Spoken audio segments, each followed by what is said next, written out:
first got started talking about AI and different topics on the show. But the more research that I do, the more connecting different dots, the more I focus on this worldview of power, rest of us, things make a lot more sense.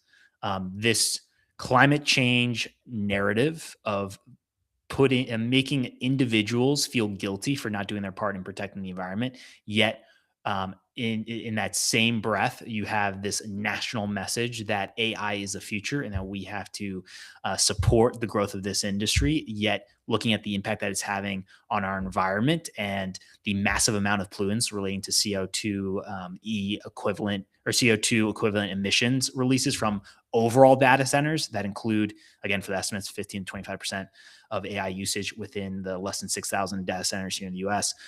Uh, things that the narrative there, I don't buy it anymore. I don't. The narrative that comes from the World Economic Forum saying that for one of the predictions in 2030 that we're going to eat less meat. Who are you to tell me that we're going to eat less meat?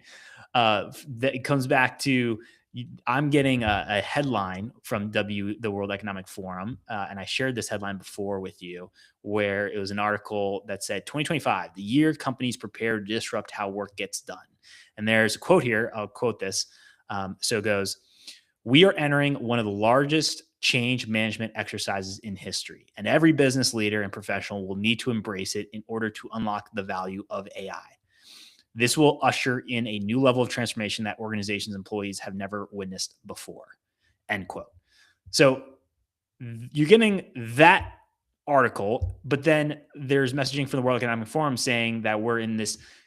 You think about the messaging of climate change and how we have to make changes in order to protect our environment.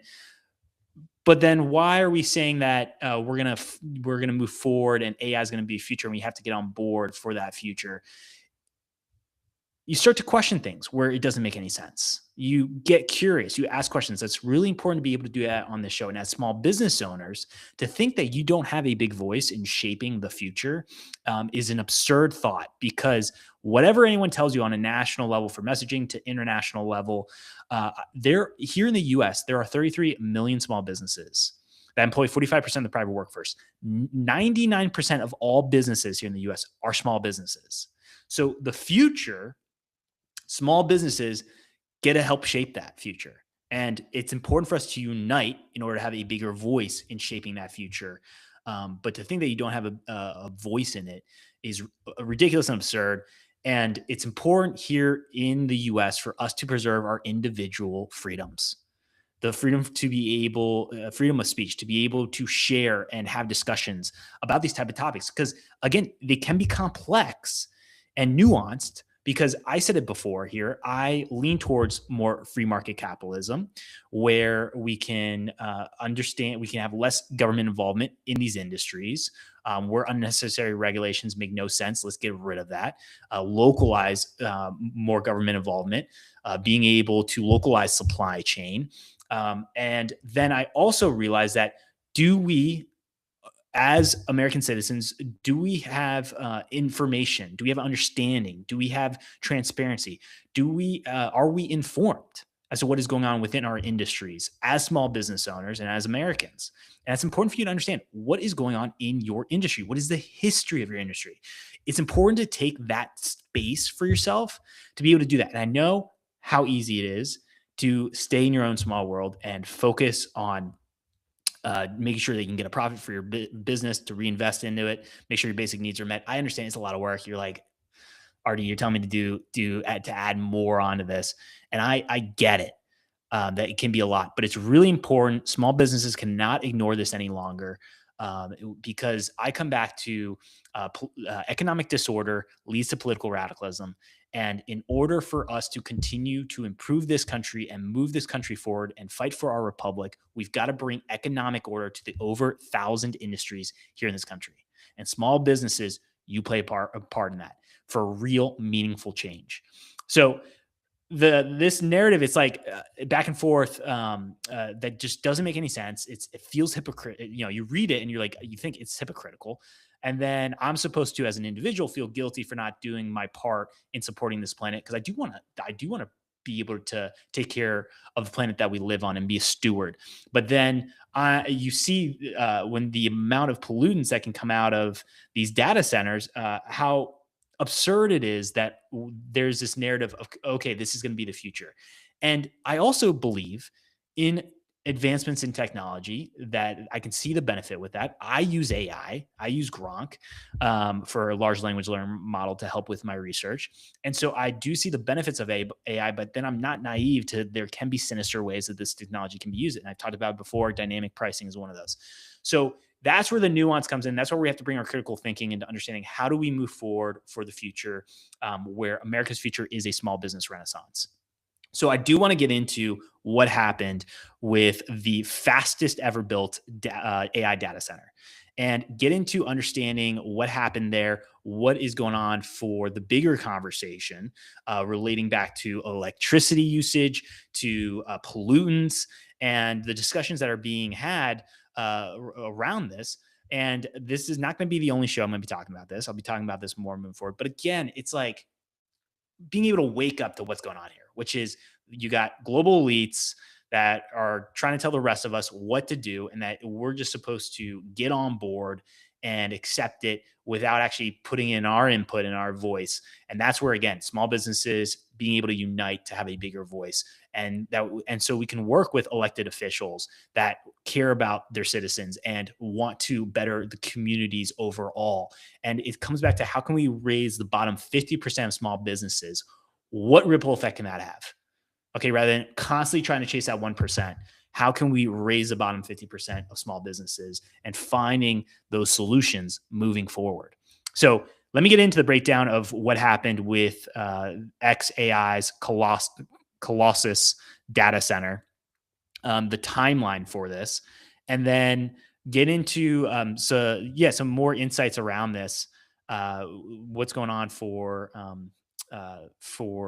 like from on the website to some other stories that I was noticing. So first, to give you a timeline with this data center, it's from my research, the fastest AI data center that's been built, and it was built in 122 days. Now, the way that this was able to happen was they were able to take a existing facility and repurpose it. So it wasn't building it completely from scratch. I had the name of what the building used to be, and now I cannot find that right now. Let me see if it comes up. Oh, I had it. Okay. I'll bring that into the next show. But with this data center, it started in March 2024, and then it became operational with for total operational for the initial phase was 100,000 NVIDIA GPUs, and this is used to power the AI large language learning models, specifically with this one, Gronk for XAI for the company. That's its large language learning model is Gronk. It's the one that I use, and so that's why I want to understand more about it, and specifically also the supply chain to make this happen for a product that I'm using. So starting in March 2024, 100,000 NVIDIA GPUs. It's now doubled for GPUs to 200,000. And so it's an intense amount of power. That's how I can describe it for the 200,000 GPUs. It requires a lot of power to support. And there is plans, from what I could see from the website, for XAI's website, there's plans to have 1 million GPUs, which is, I'm going to give you some comparisons to help you out for specifically relating to electricity usage here. But something to continue to remember is that one of the major ways that you have less poor people is you make energy cheaper. Okay. And there have been stories out there, specifically, I go to this one from CNBC for a headline for the article, which, and again, I'm going to, as the show continues to grow, I'll be able to put it up on the screen right away so you can see it. But the article is, the headline is data centers are concentrated in these states. Here's what's happening to electricity prices. And it goes further into the article talking about the increase in prices for certain states. that have a dense amount of data centers, specifically three I want to highlight: Virginia, Ohio, and Illinois. So there is an effect that's having on the residents and your specific electricity bill. And so if you have less money to be able to reinvest in small businesses in your local communities, then it's going to be and you're just trying to figure out how to pay this electricity bill. That's really going to hurt the overall. I think about that for the overall economy, and it's gonna it goes back to what I said. The one of the major ways that you have less poor people is you make energy cheaper. So it's going against that by increasing the price of electricity. So seeing that article, seeing the increase in price in these different states, you got to go back to what doesn't make sense. Be curious, ask questions. And so this again, the climate change narrative that I grew up with for decades. It was this messaging that was sent to you of like, okay, I'm going to feel really guilty if I'm not doing my part on an individual level. But how can I then be able to make a difference with these massive data centers? And that goes back to the story that I saw in mainstream media where they were talking about different ways that you could save money on electricity bill, small little improvements around the house. And then it was right at the end when they talked about the big problem, which is data centers for the increase in price in electricity. So we got to address the major problems, address those, get those taken care of to then be able to move forward. And then, sure, you can do those small little improvements, but we've got to focus now. We cannot ignore these major problems within our different industries. And trusting your gut on what those major problems are. And then anytime someone tries to gaslight you and say, oh, it's not a big deal, you shouldn't focus on that, be curious and ask questions, because most likely you may be on the right track to the truth. And I go back to one of my intentions with this show is to peel back the layers, even when it gets uncomfortable, even with a service I'm using or a product that I'm using with Gronk.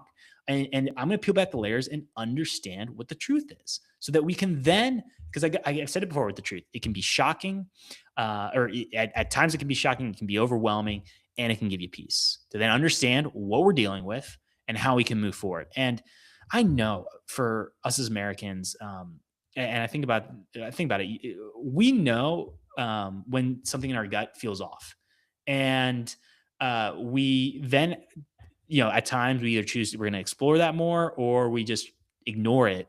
But I know you are smart to understand when something feels off. And you're leaning into it, and then you're getting a lot of pushback. You're most likely on the path to figuring out the truth, and it's really important to continue to move forward in that, and then be able to voice that and have conversations about the truth. So that was all right. That was like we just went down a side path here. Let me bring us back into Colossus Data Center in Memphis. So it's located in Memphis, Tennessee, specifically in Boxtown for a neighborhood. It's a poor community. No surprise there on my end. No surprise there for that happening. And there's pushback from residents. There was a story that was done talking about the pollution and the smell.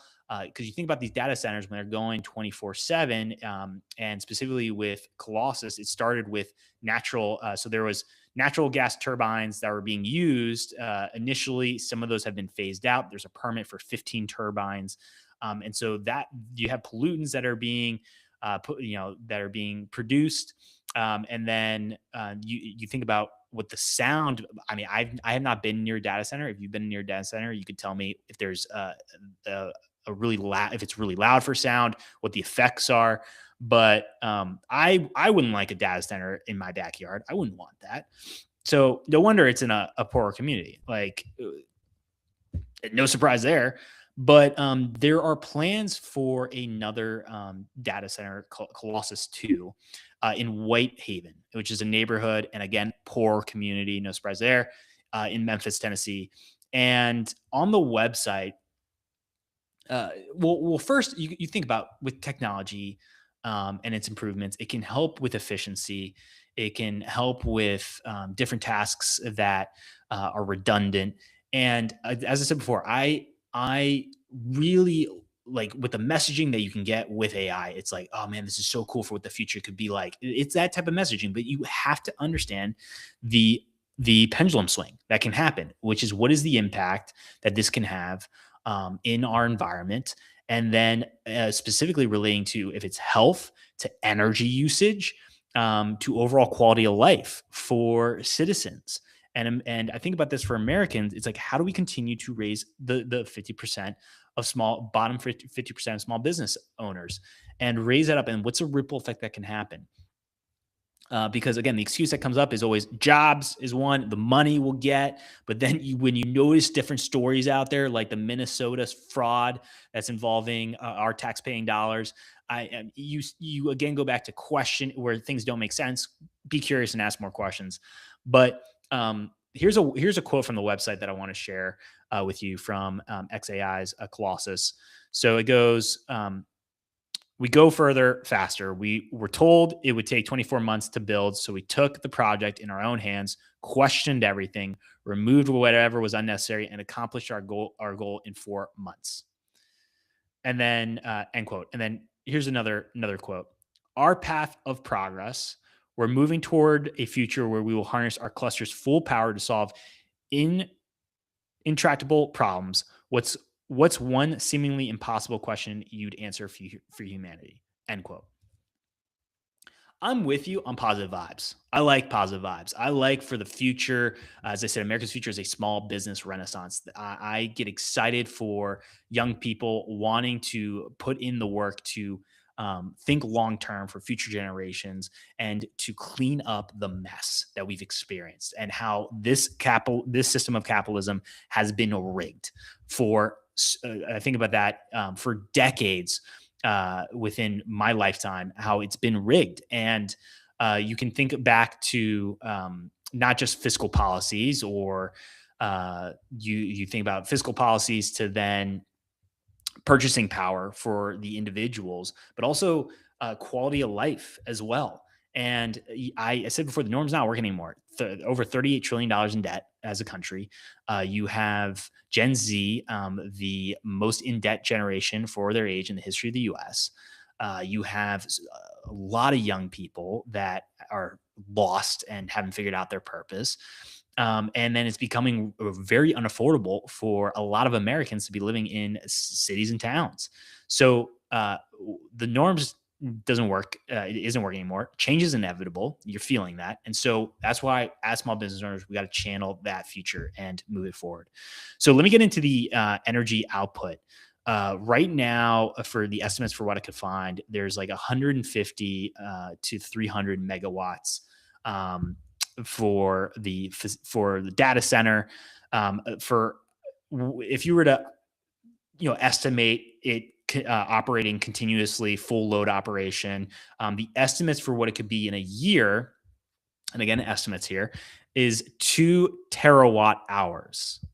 And we've gone through this before for electricity, but to give you an idea, 2 terawatt hours is estimated to be electricity for the full year for all homes in Boise, Idaho. So these aren't just small energy usages for data center. I mean, that is crazy to think about for what we could do with that energy for residents. And so the energy sources for this data center is grid electricity that's supplied through Tennessee Valley Authority. There was, from what I could find, one 150 megawatt substation. There's plans for another one. And then, you have the natural gas turbines. They were talking about phasing them out. And so I don't know where that is currently, but there was permitted for 15 of these natural gas turbines. But I come back to, health is as a top priority for me in my life. And so I think about, for Americans, it's like, we do want clean air, water, and soil. We don't want that to be sacrificed in order for us to move forward with new technology advancements. I know that, at least for me, I'll speak for me, and then I know for a lot of Americans, that's not what we want.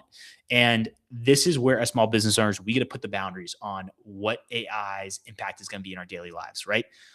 We can figure out how to utilize this tool moving forward, but then does it have to move more and more towards the sinister ways of dynamic pricing and the unpredictability that can happen with that moving in the future for possibilities, or the possibility of going into a digital ID world where we're going back to the 1984 Orwell book and this big brother vibe where we're in constant surveillance. Like, and then what impact does that have on our individual freedoms, such as our freedom of speech? And the other one is the freedom to decide how you make a living, which includes owning your small business in a system of capitalism. It doesn't surprise me either why there's such a big push for young people to move towards socialism, and because again, I said it before, appetizer of socialism. Or socialism is the appetizer, then communism, and where the roads lead to is the abolish of private property. But I get it for how this system has been rigged. Like I'm not surprised by that move. Yet we, as small business owners, can lead by example, can be the future leaders. I do believe that small business owners are the future leaders, to lead by example for real, meaningful change in our communities. Because I love this country, and I hope you love this country too. And I know that I know the potential that we have as a country, and as Americans, we have so much potential to lead the way and continue to fight for our republic. And I know what can happen when you don't get the results that you're seeing over time. You think about that in your daily life as a business owner. You can move closer and closer to this feeling of it being hopeless. But I know this is a determined movement, and it's a growing movement. So we've got to continue to unite as small business owners to be able to move forward for a big voice in shaping this future.